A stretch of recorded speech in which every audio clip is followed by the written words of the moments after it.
മലയാളത്തിലെ എക്കാലത്തെയും മികച്ച ഹിറ്റ് ചിത്രങ്ങളിലൊന്നായ കമലദളത്തിൻ്റെ കുറച്ച് വിശേഷങ്ങൾ അറിയാം.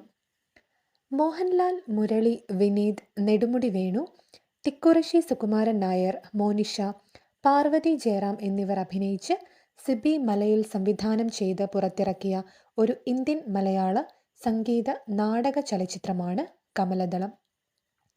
കെ വിശ്വനാഥ് സംവിധാനം ചെയ്ത സാഗര സംഗമം എന്ന തെലുങ്കു സിനിമയിൽ നിന്ന് പ്രചോദനം ഉൾക്കൊണ്ട് ഇത് തയ്യാറാക്കിയത്. 1992 മാർച്ച് 27 റിലീസ് ചെയ്ത ചിത്രത്തിന് സംഗീതം നൽകിയത് രവീന്ദ്രൻ മാഷും ജോൺസൺ സാറും കൂടിയാണ്. ഈ ചിത്രം നിരൂപക ശ്രദ്ധയും വാണിജ്യ വിജയവും നേടി. മരണത്തിന് മുൻപ് മോനിഷ അഭിനയിച്ച അവസാന ചിത്രങ്ങളിൽ ഒന്നായിരുന്നു കമലദളം. നന്ദഗോപൻ എന്ന കഥാപാത്രം മോഹൻലാലിൻ്റെ ഏറ്റവും മികച്ച പ്രകടനങ്ങളിലൊന്നായി കണക്കാക്കപ്പെടുന്നു.